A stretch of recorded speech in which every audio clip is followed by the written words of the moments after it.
Fala pessoal, tudo bem? Chegamos para mais um Papo com a Águia para você aqui no canal da SK TV. Seja bem-vindo. Você que já é de casa, já deixa sua curtida aqui, comenta. Você que ainda não é de casa, chegou agora no canal, já inscreva-se, ative as notificações. Também já deixa sua curtida no vídeo e pode comentar a qualquer momento, tá bom? Esse vídeo é um oferecimento de Grupo LPM, que é referência como integrador no segmento de tecnologia, oferecendo sempre o serviço de excelência no setor público e no setor privado também. Você pode conhecer melhor lá no site grupolpm.com.br. Também Empreenda Esportes, essa revista linda aqui, ó, que está na segunda edição dos Empreendedores do Esporte. Tem colunista do SK Brasil, a galera que faz a coisa acontecer fora dos campos e das quadras. Muita matéria bacana aqui, você pode ser assinante e se for pela parceria que tem com a Fundação Edmilson, você também vai estar ajudando a Fundação. Para ser assinante, entra no site empreendarevista.com.br, beleza? E Mondial Eletrodomésticos, para você que está procurando aquela air fryer, opa, travou aqui, air fryer linda, que prepara tudo sem óleo para você que é mais saudável, faz peixe, frango, carne, faz até arroz e pudim, até banana assada a air fryer Mondial faz, porque air fryer é Mondial e Mondial é a escolha inteligente. Escolha sempre os eletrodomésticos Mondial, tá bom? E para esse papo legal aqui, a gente tem uma figura que é inédita aqui no nosso SK TV, a gente nunca falou com um árbitro ou uma árbitra aqui, né? Nem auxiliares, nem nada. Primeira vez aqui com a Nadine. Nadine, obrigado por ter vindo. Eu que agradeço o convite, Serginho. Sou a Nadine Bastos, comentarista de arbitragem. Fui ex-árbitra assistente por 10 anos no Campeonato Brasileiro, Copa do Brasil, outras competições, tanto feminino quanto masculina. Pertenci ao quadro da FIFA também. Hoje estou tendo a oportunidade de conversar com vocês. Estou muito feliz pelo convite. Legal demais. Hoje você é comentarista do SBT, né? Inclusive trabalha com o nosso presidente Edmilson lá, né? É. Mas como é que começou essa história de querer ser árbitra? Da onde surgiu essa ideia? Você jogava futebol antes de ser árbitra? Como é que... Conta um pouquinho sobre a sua história, resumidamente, para a gente conhecer. Então, eu sou apaixonada por futebol. Eu sou apaixonada por esporte de uma maneira geral, mas futebol sempre esteve na minha vida desde pequena. Eu morava do lado de um clube, de um estádio de futebol, então, os finais de semana eu escutava aquela torcida e na minha casa dava para ver o campo. Então, é o meu primeiro contato com o futebol, né? Eu sou de Santa Catarina. E eu gostava já daquele ambiente, daquela energia. Eu jogava futebol quando era pequena também, joguei em categorias de base, até num time Marcílio Dias, de Santa Catarina também, até uns 15 anos mais ou menos. Mas infelizmente futebol feminino naquela época ainda, hoje ainda precisa de incentivo, né? Naquela época ainda precisava muito mais, né? E tínhamos dificuldades assim, e eu praticava outros esportes, então eu acabei seguindo a modalidade do tênis na adolescência. Mas o futebol sempre foi a minha paixão, assim, de assistir jogos. E o engraçado é que na minha casa ninguém é fanático pelo futebol. É como se eu me destacasse e, ok, eles gostam, mas não da maneira que eu parava para assistir o futebol. Mas é uma paixão mesmo. Nasceu para isso, nasceu para se envolver com destino, futebol. Né? Aqueles que acreditam, de fato, eu acredito nisso. E aí não se tornou profissional e aí foi para arbitragem, foi fazer curso de arbitragem? Então, não, eu fiquei um período afastada do futebol, porque assim, o meu sonho, na verdade, até nunca nem falei isso para ninguém, era ser jogadora de futebol. Mas como eu não tive continuidade depois dos 15 anos, e você começa a crescer e precisa estudar e precisa... escolher algo para fazer na vida, eu acabei o colégio, entrei na faculdade, fiz o curso de odontologia e foi um período que eu fiquei afastada do esporte. E isso me deixou como se fosse um vazio, sabe? Faltava alguma coisa em mim. E já na odontologia, eu sou formada, sou dentista, trabalhei 12 anos com isso, em consultório, na universidade. E eu sempre pensava em trabalhar com futebol, odontologia esportiva. Então, era algo que me puxava de alguma maneira. É como se eu tivesse que estar em contato com o futebol, sabe?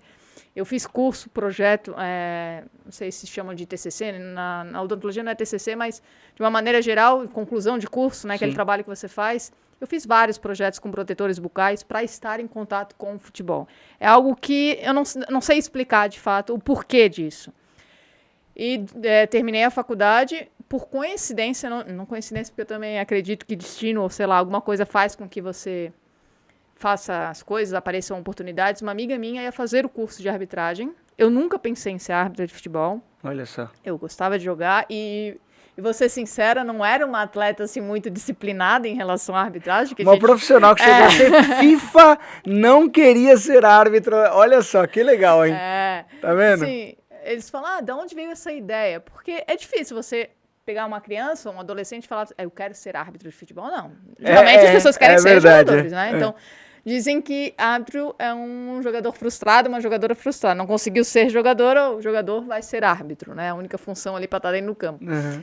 E essa amiga ia fazer esse curso e ela era a única mulher que ia fazer esse curso. E ela fazia faculdade de educação física, já era formada. E ela falou assim, vamos fazer. Ela sabia o tanto que eu gostava de futebol, porque eu conhecia ela da infância já. Eu falei assim, olha, sabe quando vem aquela luzinha? É uma maneira de eu estar em contato com algo que eu gosto muito. E fiz, sem pretensão nenhuma. Eu fiz o curso, assim, para conhecer realmente. Jogar futebol nem sempre você conhece todas as regras do jogo. Sim, é algo que você vai aprendendo aos poucos. Então, eu gostava muito, mas não entendia todas as regras. Principalmente a gente fala, impedimento hoje é tão complicado, tal. Não é só aquela linha estar na frente ou não. Tem vários tipos de infração de impedimento. Uhum. Então, quando tu vai estudando, eu comecei a ficar mais fascinada pelo esporte do que eu já era.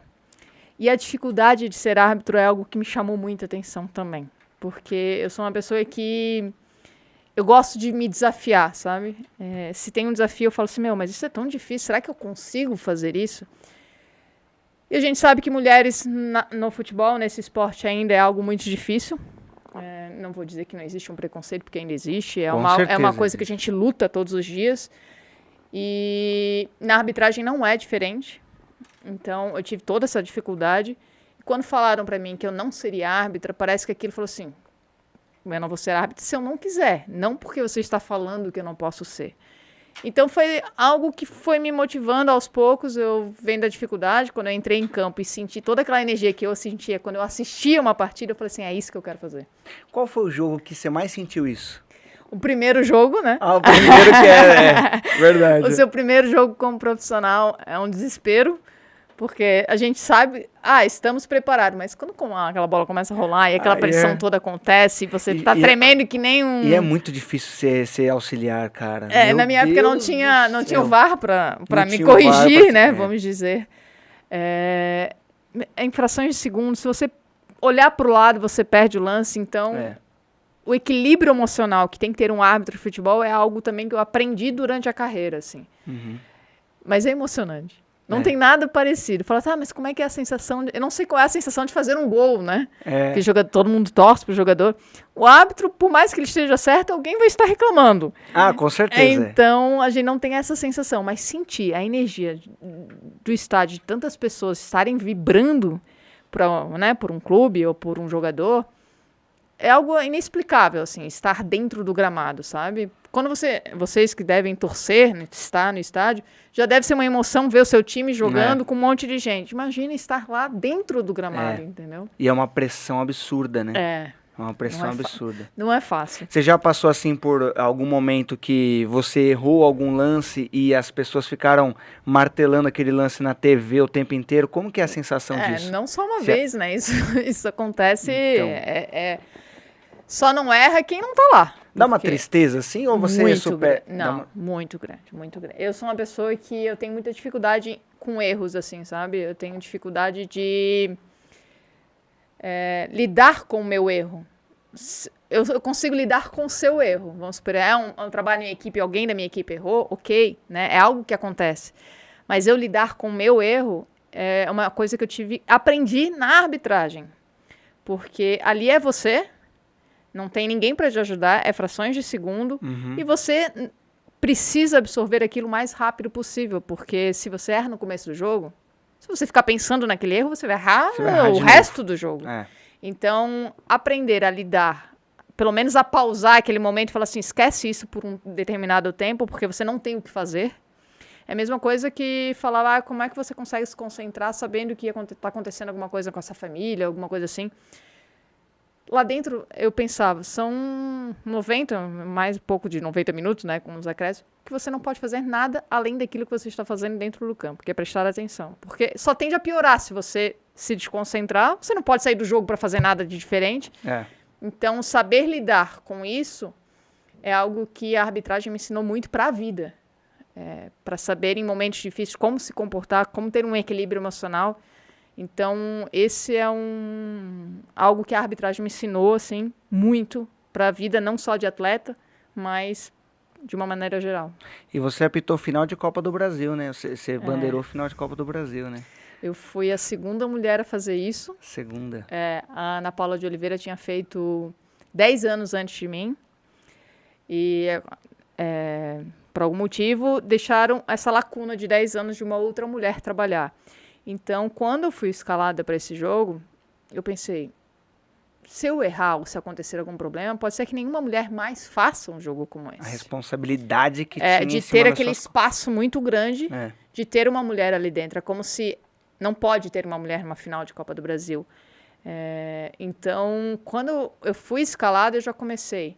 A responsabilidade que eu tenho hoje não é só com o jogo em si, mas com a carreira de outras mulheres. É uma porta que você podia estar abrindo, né, para outras mulheres. Ou fechando, né? Ou fechando, exatamente. Então, e assim, graças a Deus, deu tudo certo. Assim, foi um jogo excelente para mim, um dos melhores jogos da minha carreira. De dificuldade, e por ser uma final também, porque fica marcado. E deu tão certo que 2 anos depois tinha outra mulher fazendo. Então, isso me deixou muito feliz, de falar assim, ok, então o trabalho foi feito, as mulheres podem estar nesse lugar, né? Não por ser mulher, ou não pelo gênero, mas pela competência. Se a pessoa tem competência para estar ali, Sim. Esteja ali, entendeu? Faça Sim. aquilo que... Então, isso me deixou muito feliz, mas foi o jogo que mais me marcou na carreira por toda essa responsabilidade, assim. Se eu estiver enganado, você me corrija, tá? Claro. Mas você não foi a primeira, foi a segunda a estar na bandeira numa final, mas você foi a primeira comentarista de arbitragem mulher na TV, né? Isso. Não é isso? Como é que foi essa migração? Porque eu achei que você parou cedo. Você pode falar até sobre isso. Por que você parou tão cedo? Ou se você acha que você parou cedo, né? Porque é a minha visão. A gente sempre tem a visão. Para atleta, parar com 34 anos é tarde, né? É isso. Para jogador é tarde. Para árbitro é cedo, porque era uma carreira que antes era ter 45 anos, hoje nem mais idade tem. Então, se você corresponder fisicamente e tecnicamente, você pode continuar. Não tem mais uma idade específica. Você fez 45, tem que parar. Não. Na minha época era 45, depois, hoje não tem mais esse limite de idade. Eu parei com 34, mas eu não pensava em parar. Eu tinha feito a final da Copa do Brasil em 2016. Foi em novembro de 2016. Eu me sentia, na parte técnica de experiência, o melhor momento da minha carreira. Porque fazia 10 anos que eu estava dentro do campo, então eu me sentia confortável e confiante. Fazia o quê? Uma temporada de 3 anos que eu me sentia muito confiante e confortável naquela posição de estar como árbitra assistente. Na virada do ano, eu recebi o convite para sair do campo para trabalhar na televisão. Então, não foi algo planejado, não foi algo que eu imaginava fazer, foi algo que aconteceu e foi um momento mais difícil também de escolher isso, porque eu não poderia ser comentarista de arbitragem e continuar atuando, né? Não condiz com a função, como é que eu vou falar de algo que eu estou fazendo, né? Então, hoje nem os árbitros aceitam que eu estou comentando, já não falam comigo, imagina se eu estou trabalhando, não estou brincando. Eles ficam bravos? Ossos do ofício, ela tá lá comentando, quando tá errado tem que falar. Mas eles acham que não tá tem errado. que apontar. Então, esse é o problema, eles acham que...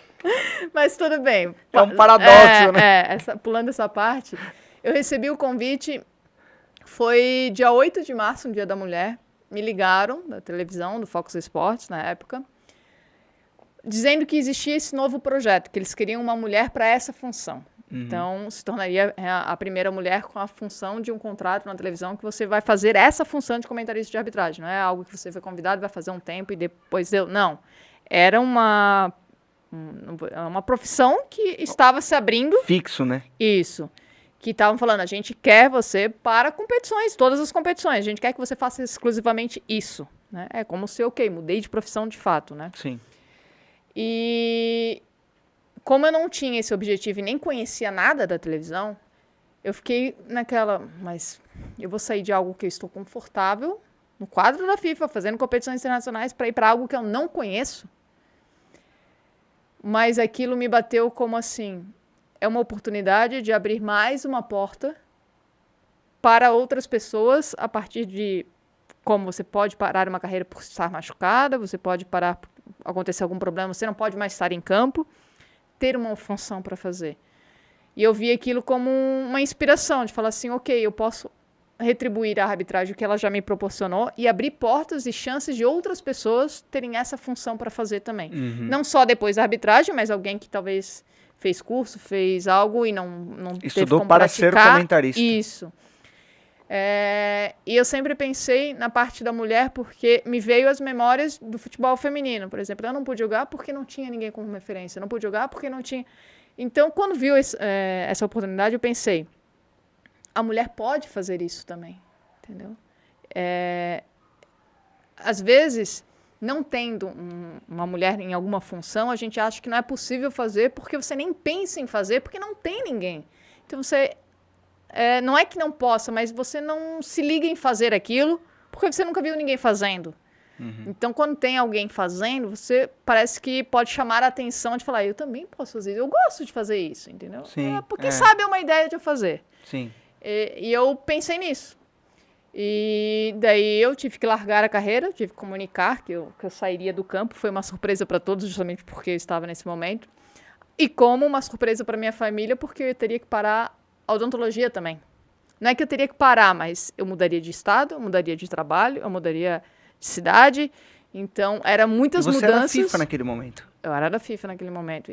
Bateu um medo, assim? Muito grande, muito grande. Porque um dos sonhos que eu tinha também era estar na Copa do Mundo Feminina. E eu parei em 2017 e eu estava no processo para ir para a Copa do Mundo também, né? Eu e mais outras meninas, as que foram, né? A Edna, a Neuza e a Tati Sasselotti. Estava ali também, junto nesse processo. Poderia ter a possibilidade de ter ido. Faltavam 2 anos. Isso não quer dizer que eu iria, né? Não quer dizer que eu seria selecionada. Porém, eu estava no processo, tinha grandes chances de também estar na Copa do Mundo. Mas eu pensei, são 2 anos. Se eu, talvez, essa oportunidade, essa chance que veio agora, pode ser que não esteja...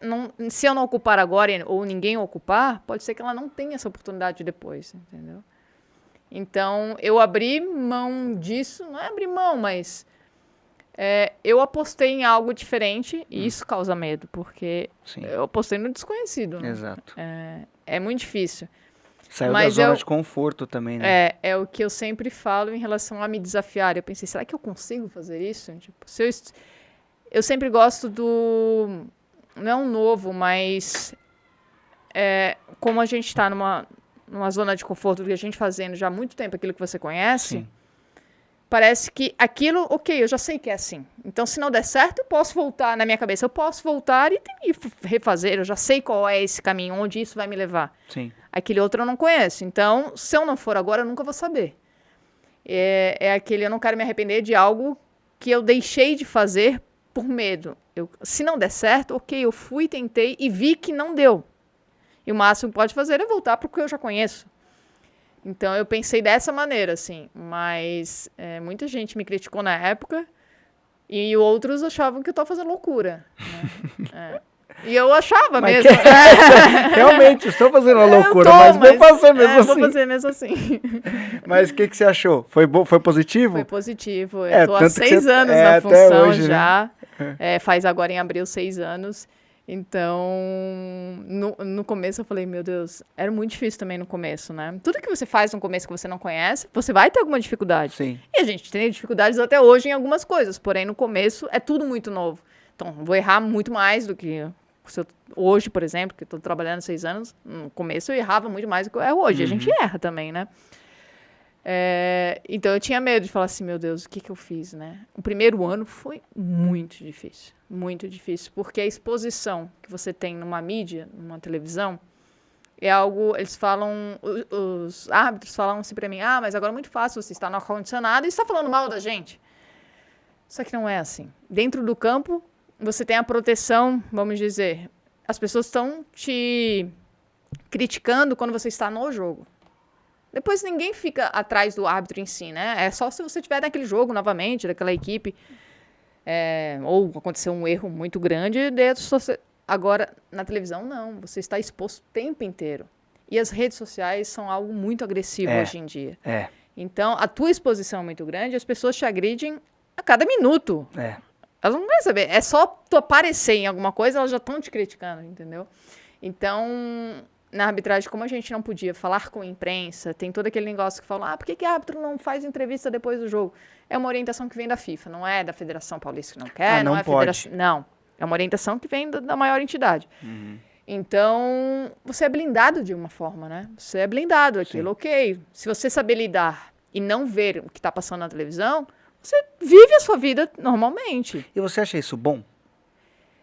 Então, como comentarista de arbitragem hoje, eu vou dizer que é ruim. Que eu acho que eles deveriam se expor mais, até para as pessoas saberem que eles são pessoas normais, né? Que eles têm vida fora da arbitragem, que eles trabalham em outra profissão, que é obrigado a ter uma outra atividade além de ser árbitro, que eles não são profissionais que nem um jogador de futebol que vem para o centro de treinamento e fica a semana inteira aqui. Não, eles treinam, vão para casa, trabalham em outra coisa, tem uma família, tem que pagar a conta, tem não sei o quê, ficam doentes também. No outro dia viajam para fazer um jogo, voltam para a cidade, continuam trabalhando uma outra atividade. Então, é uma rotina muito diferente. E as pessoas não sabem isso. Elas acham que o árbitro tem ido lá para fazer o jogo e ele está lá só para receber aquele negócio e não tem mais nada por trás daquilo. Não, tem toda uma dedicação por trás daquilo. Então, essa maneira de humanizar a figura da arbitragem, eu acho que era importante o árbitro falar. Porém, eu, como árbitra, ex-árbitra, não acho que as pessoas estão preparadas para isso ainda. Eu não acho que eles vão ser bem aceitos se eles falarem depois de jogos. Por exemplo, aconteceu um jogo... Eu vejo isso pelo que eu falo na televisão.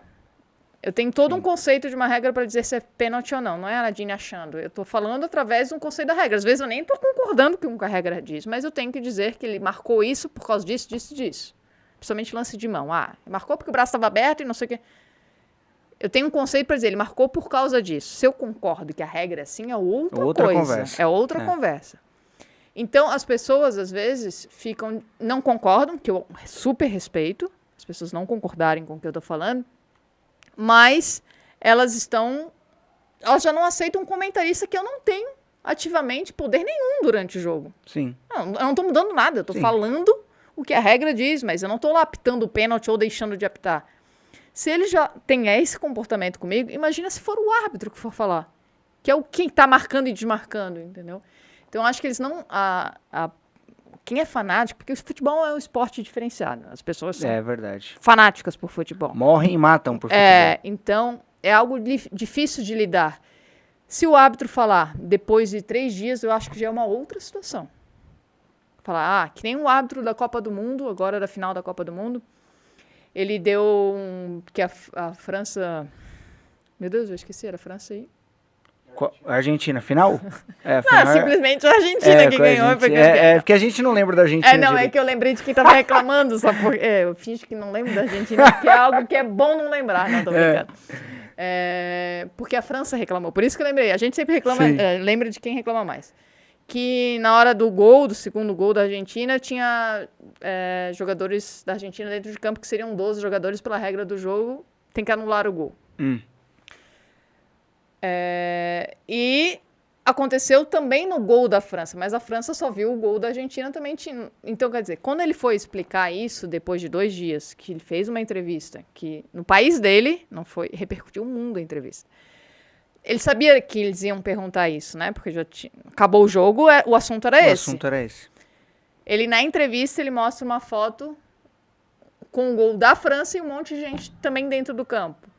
Pela regra, os dois tinham que ser anulados, vamos dizer assim, pelo texto da regra. Porém, a orientação que é passada para o árbitro é que ele só deve anular se interferir, de fato, na jogada. Tocar na bola ou interferir em algum jogador. Então, não aconteceu nada disso. Mas, se eu for ler o texto da regra, que seria um torcedor que vai lá na regra, que ele não sabe a orientação que está sendo passada para o árbitro, ele vai jogar para o mundo de que o árbitro está errado. Mas nesse caso, por que tudo que é orientado não vai para a regra, em vez de ter regra e orientação? Então, por exemplo, hoje, ontem saiu uma orientação, o goleiro da Argentina, que fica dançando em cima da linha... Não vai poder mais fazer isso. Não vai poder mais fazer isso a partir de julho. Que é onde existe a mudança da regra, que é o calendário europeu no nosso calendário. Sim. Então, a partir sempre do dia 1º de junho, existem as mudanças da regra, que é conversado agora em março. Então, só que o Brasil já utiliza a regra, a mudança, a partir do Campeonato Brasileiro, março, que não foi nem aprovado no texto da regra ainda, mas eles já utilizam antes porque já foi discutido e será aprovado. Então, é sempre uma circular. Entendi. O livro, para ficar pronto, ele demora 1 ano. Que já mudou de novo, entendeu? Aí as confusões acontecem nesse período. Isso, porque não são as pessoas que recebem. Quem recebe é só do meio, só o pessoal do meio e os clubes. Só que isso é algo que eu bato muito com as federações. Parece que eles não têm interesse do público saber. Só sabe quando acontece o lance, e aí lá na TV, a regra mudou. Aí todo mundo fala, pô, mudou de novo a regra, então, todo dia muda. Daí eu chego lá, tô atualizada, falo que mudou, pronto. A comentarista tá inventando que a regra mudou porque é a favor desse time agora, entendeu? Então existe essa falta de comunicação ainda. A gente trabalha no meio de comunicação, mas falta a comunicação do público com a arbitragem, entendeu? E com os jogadores também, que às vezes não sabem dessa mudança. Os jogadores, muitas vezes os jogadores não entendem todas as regras, só as básicas, né? Deixa eu dar um recado pra galera aqui, a gente já continua o papo. Ó, falar do Futibar e Açaí, esse lanche aqui é o Big Sky Brasil. Futibar e Açaí fica aqui no centro de Santana de Parnaíba, uma lanchonete bem gostosa, bem legal pra você trazer a galera pra assistir o jogo aí que você gosta, do seu time do coração, faz um happy hour lá, ou você pode pedir o delivery também, se você for aqui da região de Santana, você manda um WhatsApp lá, tá bom? O WhatsApp tá lá no Instagram, manda o WhatsApp que tá no Instagram. Pô, narrador, fala o WhatsApp, né? Não tem aqui o WhatsApp. Não tem. Mas, ó, se você entrar lá, @Futibar e Açaí, tem todos os contatos lá pra você pedir o delivery. Se você pedir o Big Sky Brasil, você vai ajudar a Fundação Edmilson. Cada lanche desse que sai lá da cozinha, R$1 é revertido pra fundação, tá bom? Eu já soube que bastante lanche desse saiu de lá do Futibar e Açaí, que é bem legal, a gente ficou bem feliz. Então vá lá e peça o Big Sky Brasil, que é muito bom.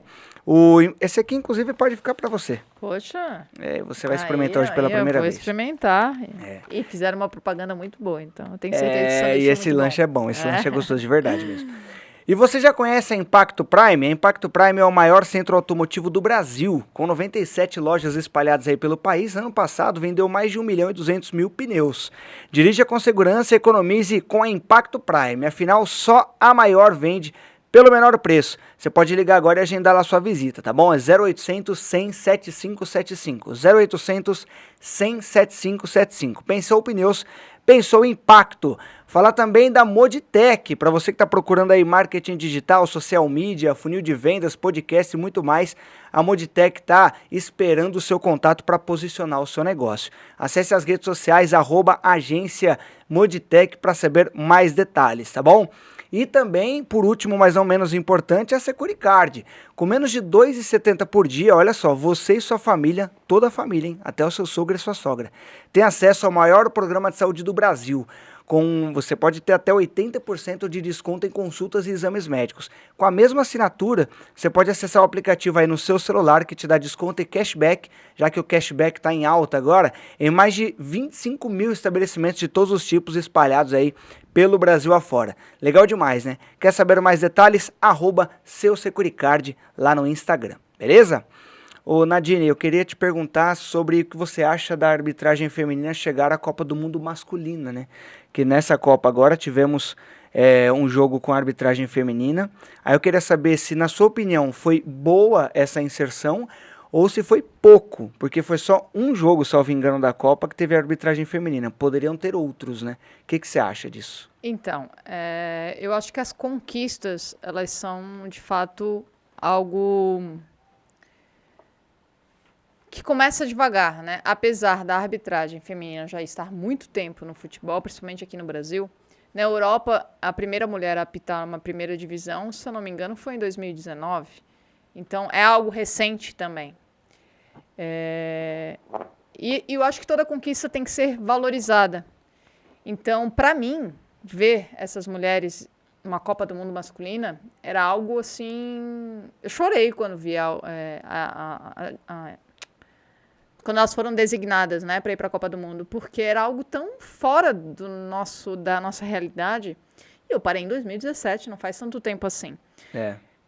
A gente não tinha nem... A gente queria muito, sempre foi um sonho de todas elas que trabalham, estar em competições importantes, estar em competições masculinas, porque esse é um problema ainda visto no futebol, de que a mulher não deveria trabalhar em jogo masculino e apenas em futebol feminino. A gente escutou isso com muita frequência. Então, era algo que era um sonho, porém, a gente não sabia se isso poderia ser concretizado em algum momento, né? Por isso que eu digo, sempre acredite nos seus sonhos, porque se você não acreditar, ninguém vai. Exatamente. Então, nunca desista daquilo que você, de fato, quer fazer. E o nosso sonho primeiro era trabalhar na Libertadores masculina, que não tinham mulheres trabalhando. Imagina uma Copa do Mundo masculina. Então, em 2020, elas conseguiram trabalhar na Libertadores masculina. 4 anos depois, elas já estão em outras competições. Agora, em 2022, Copa do Mundo. Então, são coisas que... 4 anos depois, meu Deus do céu, tô fazendo um cálculo errado, já tô pulando um ano a mais do que a gente está. 2018, eu tava querendo... É 2018 para 22. Isso, daí 2020 elas conseguiram trabalhar na Libertadores e 2000... Então, e 2 anos depois... De 2 anos. Sendo que um trabalho para a Copa do Mundo acontece 4 anos antes. Então, eles não estavam, de fato, pensando em levar mulheres antes de 2020. Então, é algo que vai sendo planejado. Então, quando você pensa assim, em 2 anos já teve uma mudança tão grande em relação ao pensamento deles, algo muito positivo. Quando chegou na Copa do Mundo, eu que trabalho na imprensa hoje, fui muito questionada pelo fato quantas mulheres foram, porque só foram poucas mulheres, foram 6 ao todo, né? Uhum. Só o fato de ter ido já deve ser algo que tem que ser valorizado nesse momento. Eu acho assim, a gente não tem que ver a quantidade. Sim. A capacidade delas de estarem trabalhando em competições masculinas é isso que a gente quer manter vivo, né? Para que na próxima Copa do Mundo vamos ter mais mulheres, eu acredito que sim. Assim como na Copa Feminina vai ter homens, e como teve em 2019. Então, é um processo que deve ser valorizado, e não a gente sempre querer mais do que está sendo feito. É óbvio que eu quero mais, é óbvio que elas têm capacidade para ter mais mulheres, para trabalhar em mais jogos, mas eu também preciso valorizar elas estarem lá nesse momento. Então, na abertura da Copa do Mundo, e até porque foi num país onde a mulher é totalmente desvalorizada. Então, já é algo a mais que a gente precisa, assim, ok, já está sendo num país onde os direitos das mulheres é mínimo. Não existe, praticamente. Não tem direito a nada. Já é algo diferente, né, que a FIFA também tem que... Não estou defendendo a FIFA de jeito nenhum, mas estou dizendo, uma responsabilidade a mais. Eu queria muito que elas trabalhassem na abertura da Copa do Mundo, justamente para quebrar isso, para falar assim, eu vim para ficar e agora, né, se querem ou não, vão ter que engolir, não é? Mas essa era até a minha vontade. Porém, eu sabia que isso não ia acontecer justamente por ser num país onde... Então, quando elas trabalharam no jogo, como um trio inteiro feminino, eu falei assim, bom, temos que valorizar esse momento também. Eu, como ex-árbitra, sabia que era muito difícil elas trabalharem mais vezes. Assim como teve árbitro, homem, que não trabalhou. Que foi para a Copa do Mundo e não trabalhou. Então, são coisas que quem está no meio entende a colocação. Porém, quem olha de fora quer mais, né? E todo mundo tem o mesmo direito. Só que eu acho que, assim, vamos respeitar e valorizar esse momento, pelo menos, né? Para que tenhamos mais outros. Mas é óbvio que eu gostaria, se eu tivesse lá para escalar, teria colocado mais, porque eu sei que elas têm capacidade para estar em mais jogos. Mas Copa do Mundo é um evento curto, né? Então nem todo mundo vai conseguir trabalhar. Né? É compreensível, É isso, compreensível. Isso. Boa. O que você acha que precisa mudar ou melhorar na arbitragem, principalmente aqui no Brasil? Para engrandecer ainda mais a arbitragem. O que precisa melhorar?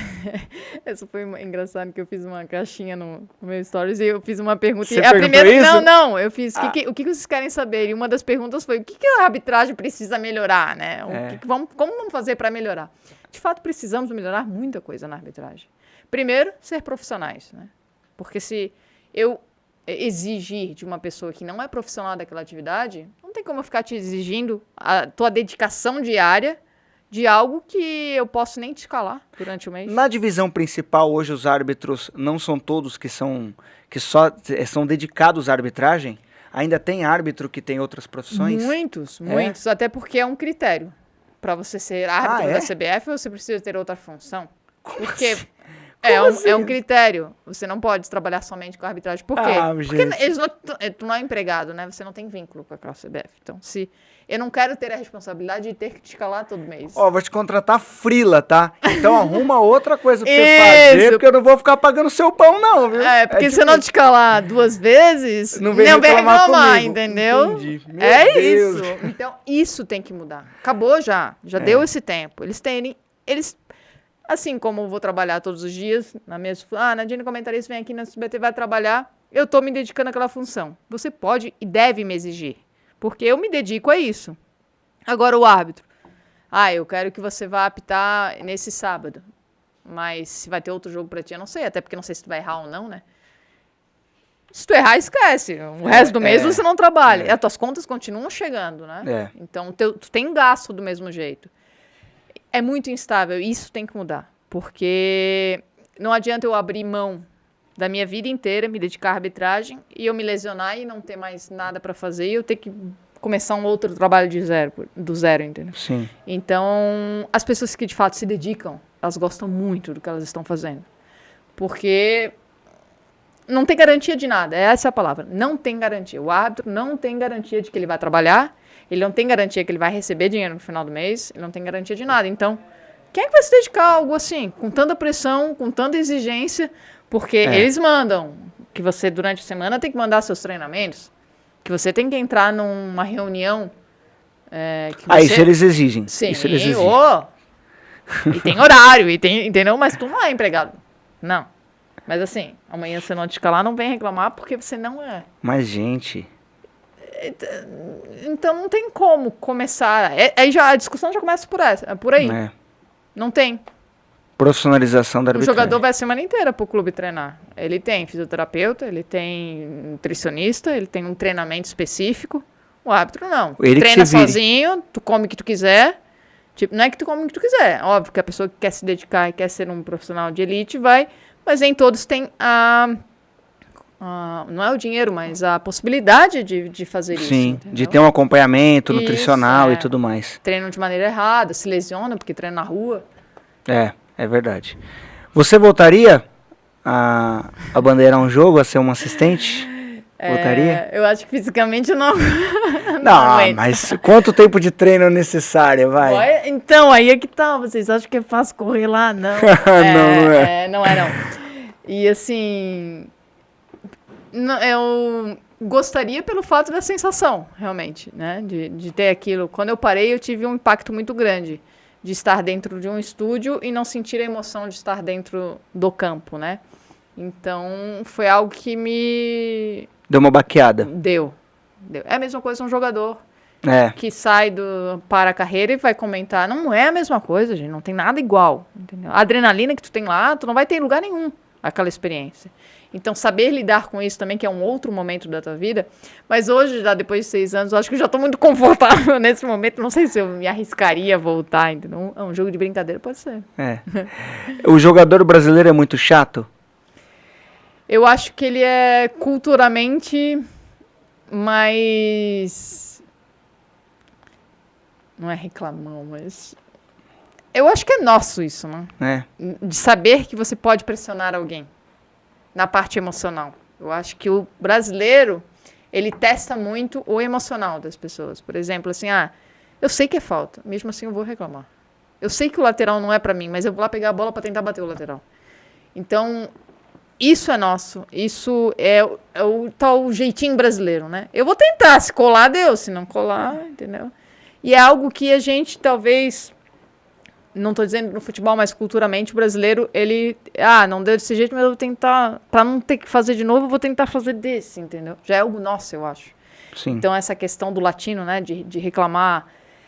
Isso se torna chato, porque quem tá lá dentro... eu tô fazendo certo, por que tu tá reclamando se tá certo, entendeu? Sim. Mas, em relação a outras culturas, futebol europeu, que, claro, tem um ou outro que reclama, né? A gente não vai generalizar, mas... É mais fácil apitar, eu acho. Lá. Quando falam assim, o árbitro europeu é melhor que o árbitro brasileiro. ele é mais respeitado do que o árbitro brasileiro. Exatamente. Ele apitar aqui, eu não sei se ele vai ser tão bom quanto a gente acha que ele tá apitando lá, entendeu? Pra ter mais tranquilidade pra trabalhar, né? Isso. Copa América, a gente teve um árbitro espanhol apitando a Copa América de 2020. Foi 2020, né? Ele teve dificuldade com o time uruguaio. Por quê? Porque fizeram rodinha nele como fazem em qualquer um. Então ele... É que ele não estou esperando isso aqui, né? Ninguém vai me respeitar aqui. Eu apontei pra lá e ia pra lá. Não tá acostumado com essa pressão. Como assim? Não estão me respeitando. E ele teve dificuldade, coisa que ele não tem lá. Né? Na grande maioria dos jogos ele não tem. Claro que um jogo ou outro. Até porque temos bastante brasileiros jogando na Europa. Tem bastante. Mas lá o comportamento deles é diferente. É isso que eu tô dizendo. Entra no clima, né? Na cultura. A autoridade. E aqui no Brasil o árbitro não é autoridade. O árbitro é um cara que tá lá e botaram pra apitar que não sabe de nada. Ó, estamos acabando já, então eu quero fazer um último questionamento pra você, que eu sei que você tem licença CBF, né? Licença B. Licença B da CBF. Isso. Pra que você tira essa licença? Você pensa em ser treinadora? Então, não deu pra ser jogadora ainda. Olha aí, eu sabia que eu ia tirar isso dela. Aquela energia de estar dentro do campo, aquela sensação que eu gosto muito. E tu falou, se você voltaria a bandeirar, eu acho que eu não tenho condições físicas pra bandeirar, mas pra treinar eu posso pedir pra alguém correr por mim. Boa. É um objetivo. Você vai reclamar com a bandeirinha? Certeza. não deixei de ser brasileira. Então, ainda é brasileira. Ainda sou brasileira. Mas você pensa então em ser treinador? Eu tenho muita vontade, principalmente no futebol feminino, porque eu vejo que é algo que precisa termos mais mulheres envolvidas com essa modalidade, não só as jogadoras, mas eu acho que de gestão, de treinadoras, de outras funções administrativas. Então, é como se eu falasse assim, eu também posso ajudar quem já esteve no meio e sabe um pouco das dificuldades que é ser mulher nesse meio. Sim. Colaborar de alguma forma, sabe? Então, eu penso que quando eu fiz, eu não estava com essa pretensão de ser treinadora nem nada, eu não estou dizendo que hoje ou amanhã vou ser treinadora. Porém, quando eu fiz, é mais por conhecimento, porque eu gosto sempre de ter conhecimento no meio que eu estou trabalhando. E querendo ou não, como entrante de arbitragem, eu preciso entender de futebol, eu preciso entender o que está acontecendo. Então, seria sempre mais para eu ter mais informação sobre um assunto. Mas aquela adrenalina, aquela vontade de talvez estar no gramado, é algo que pode surgir aí. Eu falo, opa, quem sabe? Quem sabe. Nadine, obrigado. Obrigado pelo papo legal que a gente teve aqui, por você ter disponibilizado o tempo para falar com a gente aqui. Eu que agradeço o convite. Valeu. E já parabenizo por toda a estrutura que vocês têm, pelo incentivo não só no futebol masculino, mas no futebol feminino. Sim. Já pude acompanhar um pouquinho. Vocês estão parabéns. E muito obrigada pelo convite. Valeu. Nadine Bastos com a gente aqui. Espero que você tenha gostado também desse papo legal aqui sobre a arbitragem. Como eu disse no começo do programa, foi a primeira vez que a gente falou desse assunto aqui na SKTV, desde o ano passado, quando a gente começou os podcasts, né? Então, acho que você que gosta de futebol deve ter gostado bastante. Eu adorei o papo aqui. Então, se você gostou, deixa a sua curtida, inscreva-se no canal se ainda não for inscrito e pode deixar seu comentário, sua opinião sobre os assuntos falados aqui, tá bom? Eu sou Sérgio Botarelli, a gente se vê numa próxima. Tchau!